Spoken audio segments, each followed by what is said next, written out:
새벽 2시 핸드폰 진동 소리에 잠이 깼다. 이 시간에 오는 전화는 항상 나쁜 소식이다. 나는 화면을 보지 않고도 알았다. 좋은 소식이 아니라는 것을. 이준혁 씨의 이름이 화면에 떴다. 이 아이는 밤새 병원에 있었을 것이다. 아버지 곁에서, 어머니 곁에서. 나는 전화를 받으면서 어두운 방에 앉았다. 창밖이 까맸다. 서울의 새벽 2시 이 시간에 깨어있는 사람들은 모두 무언가를 기다리거나 두려워하거나 아니면 잃어가고 있다. 이 아이를 보면서 생각했다. 혼자라는 게 뭔지 안다는 것, 내가 소연이의 엄마일 때 그 무게를. 이 아이는 어머니를 안고 아버지를 안아야 한다. 아무도 이 아이를 안아주지 않는다. 내가 그것을 알고 있었다. 그래서 나는 일어섰다. 이 새벽에 이준혁 씨도 깨어 있었다. 이 아이가 아버지 곁에서 얼마나 긴 밤을 보냈을까? 30살 아버지가 응급실에 실려가서 중환자실에 있는 것을 혼자 감당하는 30살. 어머니가 옆에 있지만 그 어머니도 지쳐 있을 것이다. 이 아이가 두 사람 다 붙잡고 있는 것이다. 어머니와 아버지와 그 사이의 갈등과 이 긴 밤까지. 그것이 얼마나 무거운지 나는 알고 있었다. 병원으로 가는 택시 안에서 나는 생각했다. 나는 무엇을 하고 있는가? 이 사람을 미워하고 싶었는데? 복수를 원했는데? 왜 나는 달려가고 있는가? 발이 움직였다. 머리가 아니라 발이 33년 동안 누르고 있던 것이 터졌다. 단 한 통의 전화로. 대표님, 아버지가 응급실에 실려갔어요. 살아있어요. 살아있어요. 그것이 내 첫 질문이었다. 내 자신도 놀랐다. 나는 이철수를 미워하고 있었는데 살아있는지를 가장 먼저 물었다. 그것이 무엇을 의미하는지 나는 모른다. 33년의 미움이 한순간에 깨질 수 있다는 것일까? 아니면 미움보다 강한 무언가가 있다는 것일까? 중환자실 앞 두 여자가 서로를 본다. 싸울 수 있는 상황이 아니었다. 둘 다 알고 있었다. 이 복도에서는 미움도 복수도 필요 없다. 필요한 것은 한 사람이 살아내기를 바라는 것뿐이다. 나도 그것을 원했다. 내가 놀랐다. 내가 그것을 원하고 있다는 것에. 수술 전인데 상태가 갑자기 나빠졌대요. 지금 중환자실이에요. 미워하던 사람이 아프다는 말을 들었을 때 내 안에서 뭔가 흔들렸다. 그게 미움인지 연민인지 나도 몰랐다. 잠이 완전히 깼다. 다시 누울 수가 없었다. 방이 어두웠다. 나는 한참 그 어둠 속에 앉아 있었다. 이철수가 아프다. 중환자실이다. 나는 그것이 나한테 왜 이렇게 마음에 걸리는지 이해할 수 없었다. 미워하는 사람인데. 그런데 마음이 움직였다. 33년을 미워했는데. 33년 동안 이 사람을 저주했는데. 이 사람이 죽을 수도 있다는 말을 들으니 뭔가가 깨졌다. 미움의 벽이 한순간에 깨졌다. 그것이 두려웠다. 미움이 없으면 내가 뭐가 될까? 미움이 나를 지켜주는 방패였는데. 복도의 의자 위에 앉아서 나는 비로소 생각할 수 있었다. 33년이 뭐 하는 시간인가? 긴 시간이다. 그 시간 동안 나는 이 사람을 미워했다. 그런데 그 미움도 무게가 있었다. 오래 들고 있으면 무거워진다. 나는 그 무게를 마침내 느꼈다. 이 새벽 복도에서, 이 의자 위에서. 이철수의 생명이 위태로워지면서 나는 깨달았다. 미움이 유일한 동력이었다는 것을. 복수가 유일한 목표였다는 것을. 그것들이 없어지면 나한테는 무엇이 남을까? 그 질문이 더 두려웠다.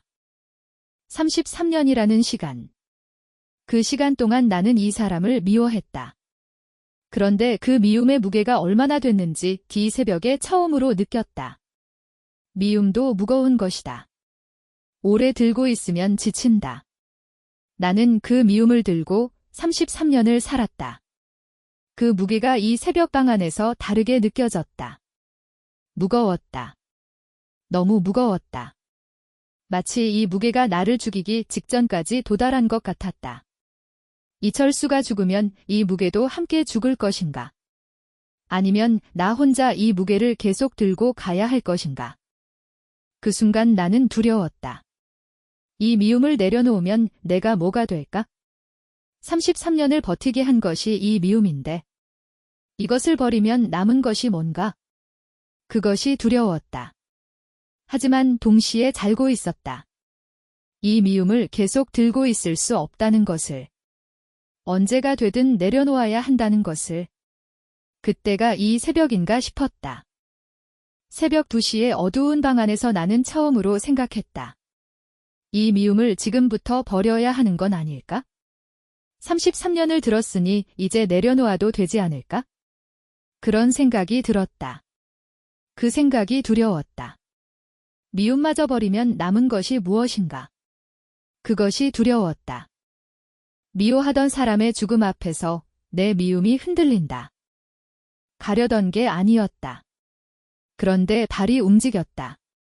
옷을 입고 가방을 들고 택시를 탔다. 나 자신도 내가 왜 이러는지 몰랐다. 병원에 도착해서 중환자실 방향을 물으면서도 내가 왜 여기 왔는지 대답할 수 없었다. 그냥 왔다. 그것이 전부였다. 이유를 알 수 없는데 몸이 먼저 움직인 것이다. 택시 안에서 생각했다. 나는 지금 왜 가는가?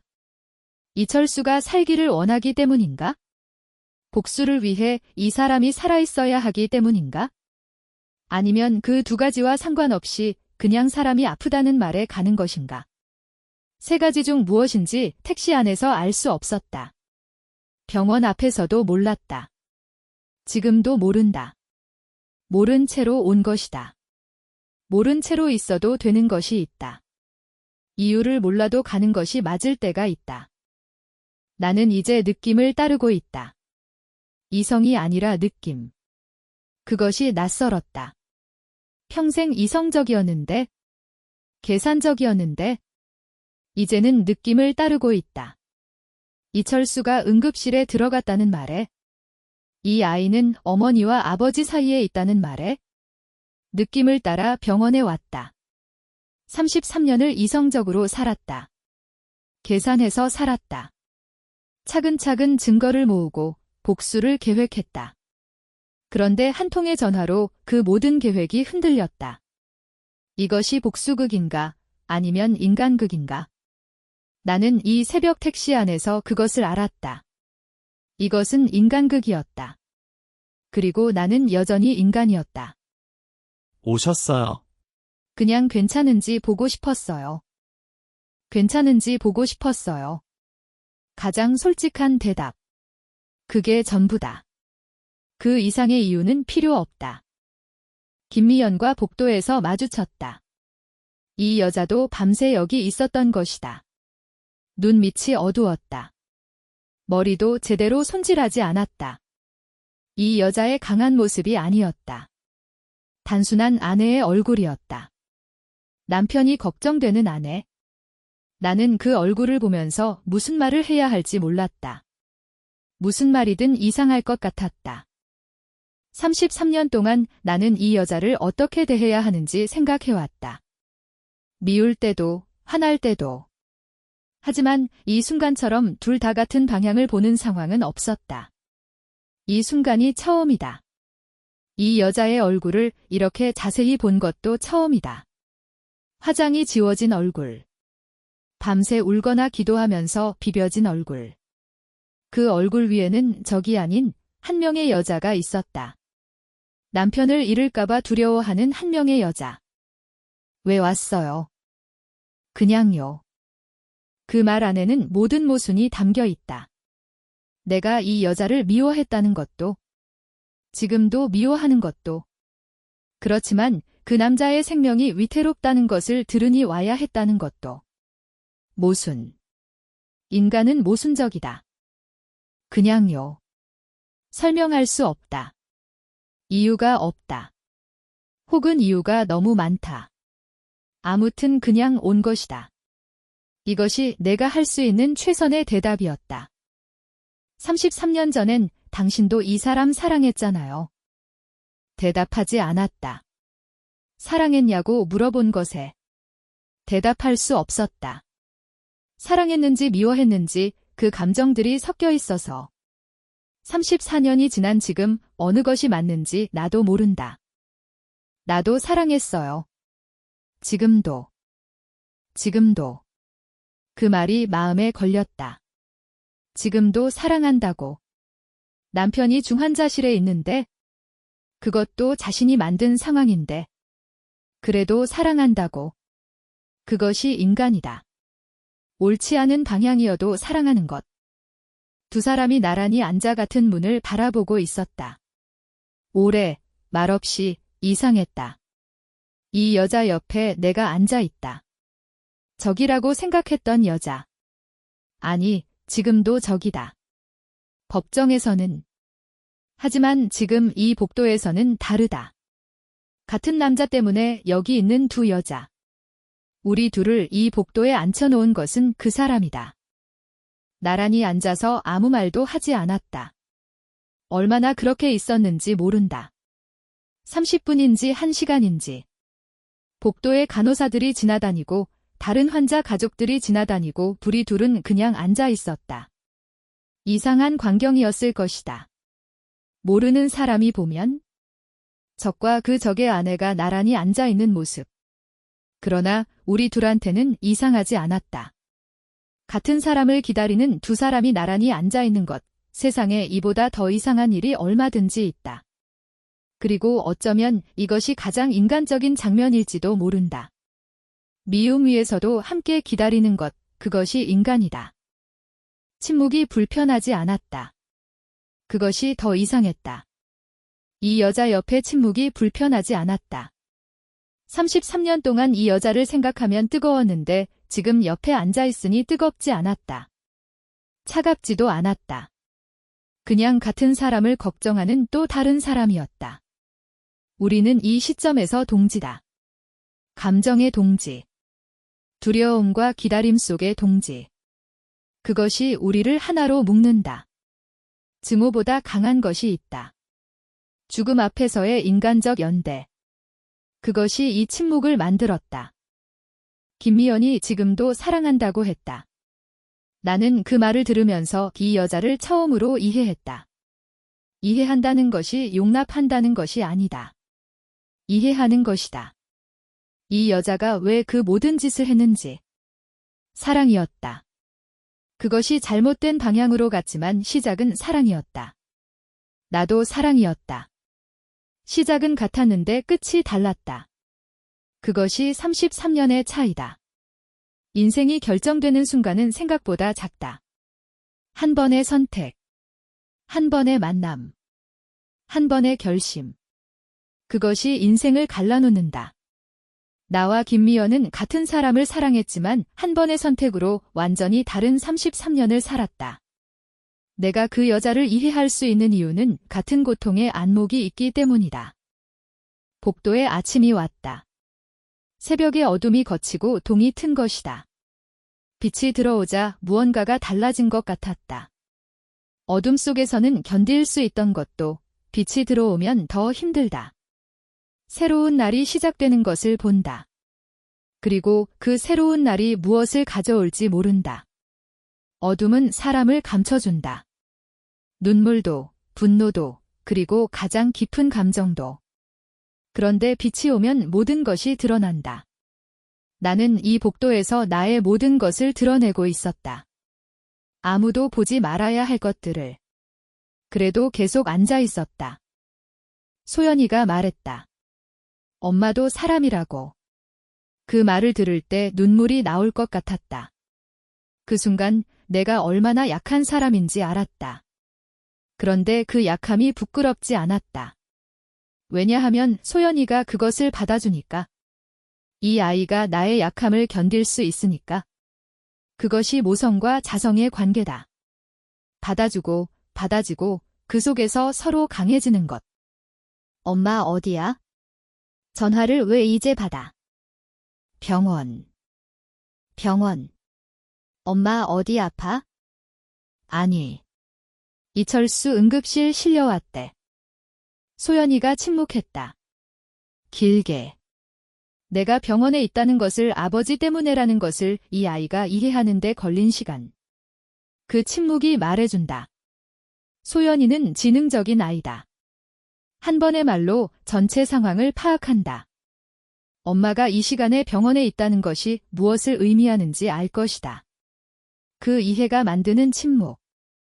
그래서 엄마가 왜 거기 있어? 모르겠어. 모르겠어.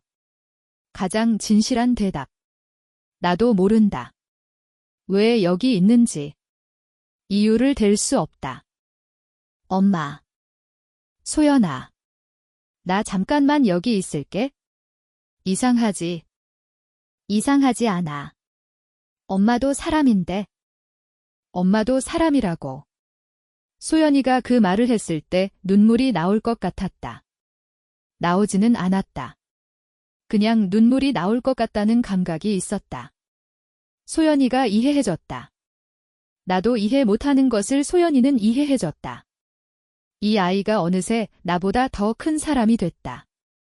어미가 딸보다 작아지는 순간. 그것이 지금이었다. 역할이 바뀌는 순간. 엄마가 약해지고 딸이 강해지는 순간. 나는 그것을 두려워하지 않았다. 왜냐하면 이 아이가 나를 받쳐줄 수 있는 강한 사람이라는 것을 알았기 때문이다. 그것이 내가 소연이를 낳은 이유였을지도 모른다.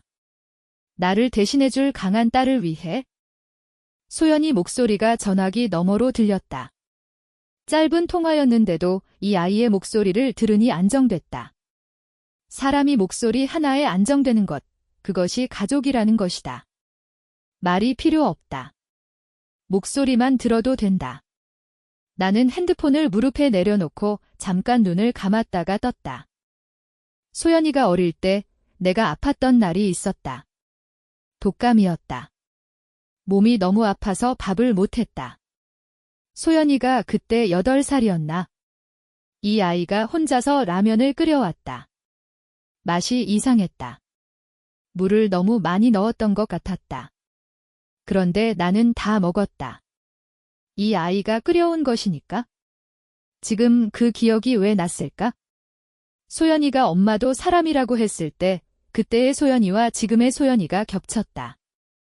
8살 아이가 라면을 끓여온 것과 지금 엄마를 이해해주는 것이 같은 마음에서 나온 것이라는 것을 알았다. 부모는 자식에게 약해질 수 없다고 생각했다. 항상 강해야 한다고. 그런데 이 아이가 나를 이해해주니 나는 약해져도 괜찮다는 것을 알았다. 이 아이가 나를 받쳐줄 테니까. 이준혁 씨가 어머니 손을 잡는 모습. 잘못을 알면서도 손을 잡는 것, 그것이 가족이다. 소연이가 나한테 그런 사람인가? 아들이 어머니 손을 잡는 걸 봤다. 그게 지상하게 마음에 걸렸다. 이준혁 씨가 어머니한테 그 서류를 주었는데도 이 아이는 어머니 손을 잡고 있었다. 가족이라는 것이 그런 것이다. 잘못을 알면서도 손을 잡는 것, 그것이 가족의 깊이다. 나는 소연이한테 그런 사람이었는가? 소연이가 나한테 그런 사람인가? 생각했다. 아마 그랬을 것이다. 말하지 않아도, 손잡지 않아도, 마음에서. 그 마음이 지금 이 시점에서 나를 지탱해준다. 이 새벽, 이 복도에서. 김미연이 서류에 사인하는 손이 떨렸다. 나는 그것을 멀리서 봤다. 이 여자의 손이 떨리는 것을 본 것이 처음이었다. 33년 전에도 사화 꽃집에서 만났을 때도 카페에서 만났을 때도 이 여자의 손은 항상 단단했다. 지금 처음으로 떨리고 있었다. 남편이 수술실로 들어가는 것에 사인하는 손, 그 떨림이 이 여자의 진짜 마음이었다. 얼마나 무거운지 그 손이 말해주고 있었다. 나는 그 손을 봤을 때 이 여자를 동정했다. 아니, 같은 사람으로 이해했다. 자신이 사랑하는 사람의 죽음 앞에 서 있는 또 다른 여자로. 그것이 우리를 하나로 만들었다. 33년의 미움보다 강하게. 아들이 어머니 손을 잡는 걸 봤다. 그 모습을 더 이상 보지 않으려고 일어나서 나왔다. 더 있어야 할 이유가 없었다. 내가 여기 있어야 할 자리가 아니다. 각자의 자리가 있다. 나의 자리는 저 중환자실 앞이 아니다. 나는 소연이의 엄마고 나의 꽃집이 있고 내 삶이 있다. 그것이 내 자리다. 그 모습을 더 이상 보지 않으려고 일어났다.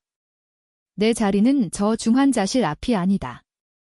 나의 자리는 소연이의 엄마이고 내 꽃집이고 내 삶이다. 박정자한테 전화했다. 이 친구한테만 말할 수 있는 것이 있다. 소연이한테는 못하는 말, 소연이는 나를 단단하다고 생각한다. 흔들리지 않는 사람이라고. 그 생각을 깨고 싶지 않다. 그러나 정자한테는 말할 수 있다. 이 친구는 나를 처음부터 봐왔으니까. 단단해지기 전부터. 박정자와 나는 20살부터 친구였다. 40년이 넘은 우정이다. 이 친구는 내가 이철수를 만났을 때도 옆에 있었다. 소연이를 낳았을 때도, 꽃집을 처음 열었을 때도, 이 친구는 내 삶의 모든 순간을 봐왔다. 그래서 내가 흔들릴 때 정자한테 전화하는 것이다. 40년 본 사람은 안다. 내가 흔들려도 괜찮다는 것을. 흔들려도 다시 서왔다는 것을. 이 친구는 나를 약한 사람으로 보지 않는다. 흔들리는 사람으로 본다. 그것이 다르다. 약함은 약점이지만 흔들림은 살아있다는 증거다. 얘야, 너 병원에 왜 갔어? 모르겠어. 정자야. 복수는 어쩌고? 복수는 하고 싶어. 근데 오늘은 그냥 그 사람이 살았으면 좋겠더라. 복수는 하고 싶지만 그 사람이 살았으면 좋겠다고. 모순이다. 그런데 사람은 모순적이다. 복수를 하고 싶으면서도 상대방의 죽음을 원하지 않을 수 있다. 그것이 복수가 아니라 정의를 원하는 것일지도 모른다. 죽음이 아닌 응당한 대가를 원하는 것일지도 모른다. 그게 정상이야, 순호가. 나 흔들리는 거야? 흔들리는 게 약한 게 아니야. 그냥 오래 살았다는 거지? 그냥 오래 살았다는 거지? 박정자가 한 말, 이 말이 위로가 됐다. 오래 살면 흔들릴 수 있다. 흔들리는 것이 경험 있는 사람의 증거다. 한 번도 흔들려 본 적 없는 사람은 아직 부딪혀 본 것이 없는 사람이다. 나는 많이 부딪혔다. 그래서 많이 흔들렸다. 그것이 오래 살았다는 것이다. 33년간 미워하면서도 그 사람이 살아있어서 다행이라고 생각한 날이 있었다. 오늘도 그랬다. 왜인지는 모르겠다. 복수하려면 그 사람이 살아있어야 한다는 것인가? 아니면 그것과 상관없이 그냥 사람이 살기를 바라는 마음이 나한테도 있는 것인가? 둘 다인 것 같기도 했다. 어느 것이 더 큰지 몰랐다. 모르는 채로 있어도 된다. 모든 것을 알 필요가 없다. 벤치에 앉아서 오래 있었다. 봄바람이 불었다. 병원 앞에는 꽃이 심어져 있었다. 흰 꽃이었다. 나는 꽃 이름을 안다. 매화. 봄의 꽃 후 봄마다 피는 꽃, 위 꽃이 봄마다 피듯이 어떤 것들은 계속 반복된다. 아픔도, 기다림도, 그리고 이렇게 말없이 앉아있는 것도. 그런데 매화는 매해 똑같이 피는 게 아니다. 매년 새로운 꽃으로 핀다. 작년 매화는 죽고 올해의 매화가 핀다. 내 인생도 그럴까? 지난 33년이 죽고 새로운 33년이 시작될까? 그것을 알기 위해서는 이 순간이 끝나야 한다. 병원 앞 벤치에서 나는 뭔가 깨달았다. 모든 것이 아직 끝나지 않았다는 것을. 복수도 끝나지 않았고, 미움도 끝나지 않았고, 그리고 이철수라는 사람과의 관계도 아직 끝나지 않았다는 것을. 오늘 병원에서 그것을 깨달았다. 그것이 두려웠다. 그런데 동시에 희망이기도 했다.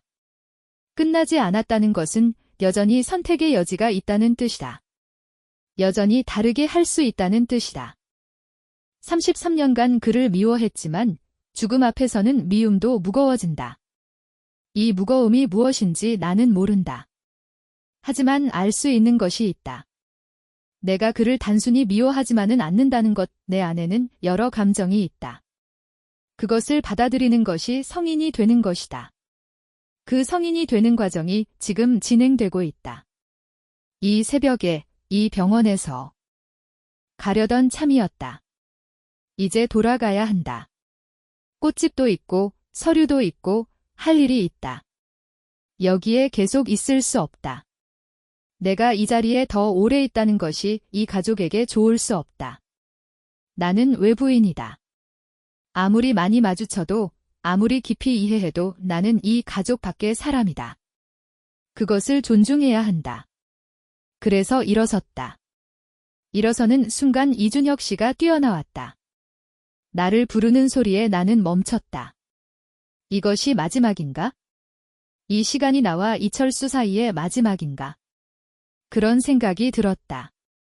대표님, 아버지가 깨어났어요. 다행이네요. 다행이다. 살았다. 중환자실에서 깨어났다. 그것이 무엇을 의미하는지 나는 알 수 없다. 다시 만나야 한다는 의미인가? 아니면 아직 끝나지 않았다는 의미인가? 둘 다인 것 같았다. 그가 깨어났다는 것이 나한테는 복잡한 감정을 만든다. 안도감. 그리고 동시에 두려움. 이제 이 상황을 직면해야 한다는 두려움. 더 이상 시간이 미루어지지 않는다는 것. 아버지가 대표님 찾아요. 나를요. 나를 찾는다고. 이철수가 중환자실에서 깨어나서 내 이름을 찾았다고. 나는 그 말이 무슨 의미인지 알 것 같으면서도 몰랐다. 이 사람이 나를 왜 찾는가? 하고 싶은 말이 있는 것인가? 사과하려는 것인가? 아니면 다른 것인가? 생사의 경계에서 깨어난 사람이 가장 먼저 찾는 사람이 누구인가? 그것은 마음을 놓지 못한 사람이다. 그렇다면 나를 찾는다는 것은 나를 바라본다. 이 문을 열어야 하는가? 아니면 이 문 앞에서 돌아서야 하는가? 두 가지 중 하나를 선택해야 했다. 망설이는 것은 내 성격이 아니다. 그런데 망설였다. 그 망설임이 이상했다. 아직도 이 사람이 나한테 무언가를 남겨두고 있다는 것이었다. 꽃집을 처음 열기로 결심했을 때도 망설였다. 소연이가 3살이었다. 혼자 아이를 키우면서 꽃집을 할 수 있겠는가? 돈도 없고 경험도 없고 도와줄 사람도 없는데? 그때 나는 이 망설임을 딱 하루만 하기로 했다. 하루 동안 망설이고 다음 날 결정하기로. 그래서 하루를 망설이고 꽃집 자리를 계약했다. 지금 이 망설임도 그런 것인가? 하루치 망설임인가? 아니면 더 긴 망설임인가? 문 앞에서 망설이면서 나는 소연이 얼굴을 떠올렸다. 엄마도 사람이라고 했던 소연이 이 아이가 33년 동안 나를 보면서 무엇을 배웠을까? 단단함인가? 고집인가? 아니면 그 단단함 뒤에 있는 것 흔들려도 버티는 것인가? 소연이가 나를 닮았으면 한다. 단단함보다 버티는 쪽으로. 넘어져도 다시 서는 쪽으로. 이 문 앞에서 망설이다가도 결국 선택하는 쪽으로. 이 문을 열어야 하는가, 아니면 돌아서야 하는가? 망설임이 이상했다. 여전히 이 사람이 내 안에 무언가를 남겨두고 있다는 뜻이었다. 첫사랑은 영원히 남는다고 했다. 그것이 미움으로 변하고 복수심으로 변했지만 그 시작점은 사랑이었다. 그 기억이 나를 움직이고 있다. 33년을 버티게 한 게 미움이라면 지금 나를 움직이는 건 그 미움 아래 깔려있던 오래된 사랑이다. 사람은 한 번 사랑한 것을 완전히 잊을 수 없다. 그것이 신기한 일이면서도 자연스러운 일이다. 망설이지 말자. 나는 이미 선택했다. 이 남자를 미워하기로. 그리고 지금 나는 다시 선택하고 있다. 나를 위해, 소연이를 위해, 그리고 어쩌면 이 남자를 위해서도. 사람은 변한다. 오래 걸리지만 변한다. 나는 33년 동안 이 남자를 미워하는 것으로 나를 지켜왔다. 그런데 이제 그 미움이 무거워졌다. 이것을 내려놓을 시간이 왔는 것이 아닐까? 그 선택을 하기 위해 나는 이 문 앞에 서 있다. 병원을 나오면서 나는 오래 생각했다. 내가 왜 거기 갔는가?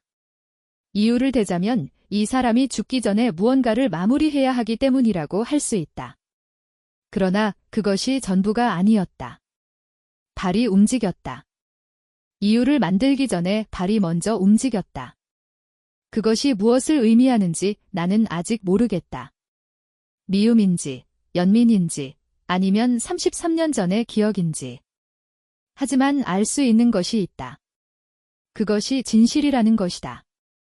이성적으로 만든 선택이 아니라 몸이 먼저 반응한 진실. 그것이 나를 병원으로 이끌었다. 김미연이 내 옆에 앉았다. 33년 전에 내 자리를 차지한 여자가. 그 여자가 내 옆에 앉아서 중환자실 문을 바라봤다. 나도 같이 바라봤다. 아무 말도 하지 않았다. 그러나 그 침묵 속에 무언가가 있었다. 미움도 아니고 연민도 아닌 것 같은 사람을 사랑한 두 여자 사이에만 있는 무언가. 이름 붙일 수 없는 것, 어쩌면 같은 세월이 만드는 공감일지도 모른다. 같은 33년을 살면서 만들어진 시간의 동감. 그것이 우리를 묶는다. 이철수가 이 상태라면 서류로 싸울 시간이 없을 수도 있다. 소연이가 그 말을 들으면 어떤 표정을 지을까? 아마 단단해질 것이다. 이 아이는 나빠지는 상황 앞에서 더 단단해지는 편이다. 나를 닮았다. 그것이 이 아이를 걱정스럽게도 그리고 든든하게도 만든다.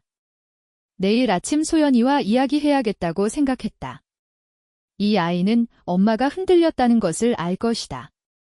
그리고 이상하게도 그것이 나를 더 강하게 만들 것이다. 딸이 엄마를 믿고 있다는 것을 알기 때문에 엄마가 약해져도 괜찮다고 생각해주니까. 봄밤이 깊었다. 병원 앞 벚나무가 하얗게 피어 있었다. 아무것도 모르는 것처럼. 아픈 사람도 없고 싸우는 사람도 없는 것처럼. 그 나무 앞을 지나면서 나는 생각했다. 이 봄이 지나기 전에 끝을 내야겠다고. 좋은 끝이든 나쁜 끝이든. 더 이상 이 무게를 들고 다음 봄을 맞이하고 싶지 않다고. 벚나무는 해마다 다시 핀다. 지난해 피었던 꽃은 지고 고래에 새로운 꽃이 핀다. 나도 그렇게 하고 싶다. 이번 봄이 지나면 새로운 봄을 맞이하고 싶다. 다른 나로. 다음 화 예고. 철수 씨나 용서는 못해요. 솔직히. 알아. 근데 더 미워하고 싶지도 않아요. 지쳤어요. 그게. 다음 화 봄날의 귀환 13화.